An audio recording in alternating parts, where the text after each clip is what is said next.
A state funeral for Jimmy Carter has taken place in Washington, D.C. The 39th U.S. president died aged 100 nearly a fortnight ago. His coffin was carried by a military guard down the aisle of the National Cathedral as prayers were said on his behalf. Jimmy Carter was remembered by the 5 living presidents: Bill Clinton, George Bush, Barack Obama, Donald Trump, and Joe Biden. Today, many think he was from a bygone era, but in reality, he saw well into the future. A white Southern Baptist who led on civil rights, a decorated Navy veteran who brokered peace, a brilliant nuclear engineer who led on nuclear nonproliferation, a hardworking farmer who championed conservation and clean energy. His body has returned to Georgia for a second service before being laid to rest beside his wife. Joining me live for more discussion on this is Barbara Heineback, who served as press secretary to First Lady Rosalynn Carter and as strategic consultant in the Clinton administration. Thank you for coming on the show, Barbara. So let's talk about the legacy that President Jimmy Carter leaves behind. How important is it to remember the unity and compassion that he was remembered for in this time of polarization and discord? Yeah, it's absolutely vital. I hope one of the things I appreciated the most was to recognize, and for the country and perhaps globally, the world to be reminded of the way government in Washington, D.C. used to work. President Carter will not be remembered for having been the best president, but I certainly believe he shall be for the best ex-president. And while he was there, at that point, our Congress still worked together across the aisle. People came to Washington, to the Congress, to the Senate to work on behalf of the people. Whereas that dynamic has changed substantially, and we've gone from what was trying to build policy, unite people. Jimmy Carter came through 50 years ago, and that was a time when we were actually making a lot of progress on things like people were marching for health care. When I say people, it was people of color. They were marching for better health care. They were marching for civil rights. They were working for more opportunities in the workplace, things of that nature. So Jimmy Carter when he was in Washington, he made it a point that he was, number one, not a politician. He didn't even want them playing Hail to the Chief. They had to really force him almost, his staff, after some time that he accepted that.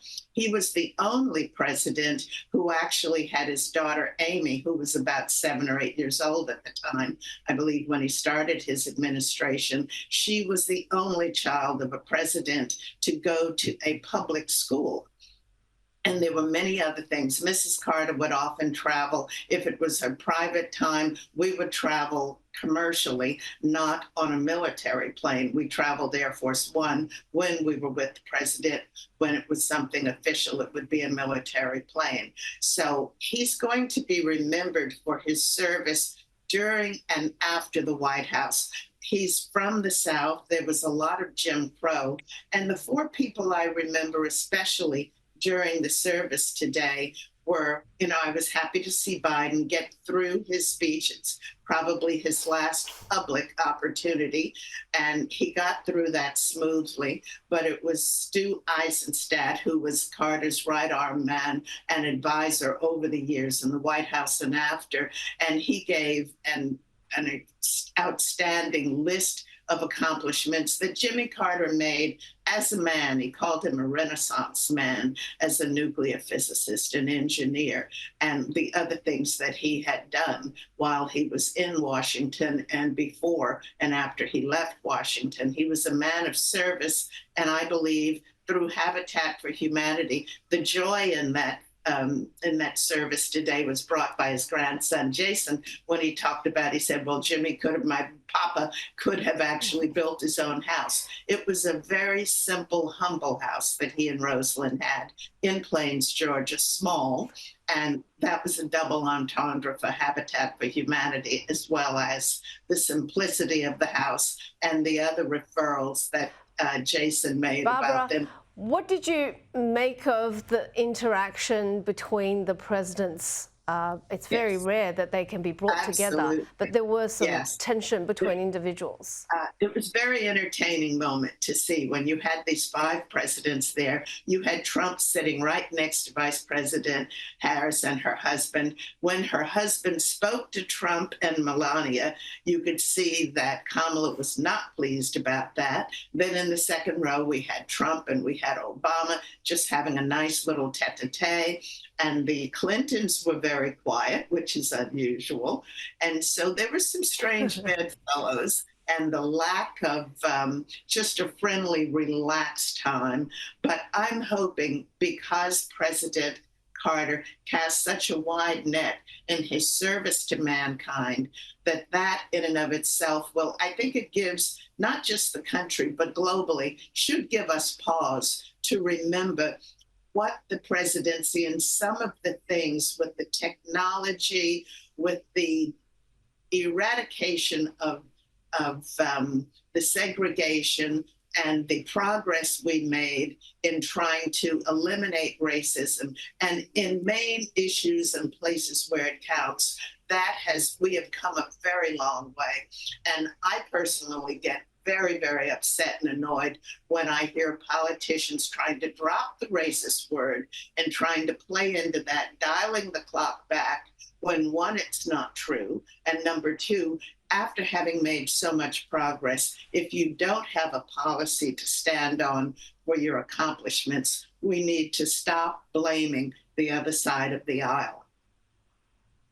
Speaking of blaming, had President Carter been in the presidential role, what would he have done after the California fires?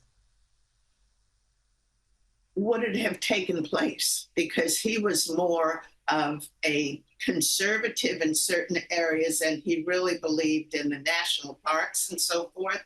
So I'm not sure that this would be a problem that the country would be facing today had President Carter been the current president. We don't know. This is conjecture. I'm not certain, but he would certainly be trying to do all he could to have support and try to get in as many firemen as possible, not just from the state of California, but the neighboring states, which has now begun to happen. But when we see how carelessly Newsom, and we see how carelessly the mayor, she was out of town in Africa. She knew about this beforehand. She didn't need to be out of town. It was very careless, and it was a lack of being responsible and managing your job adequately. And I really believe this has to stop. And there's no more time. Thank you so much. You're very welcome. Thank you. Thank you.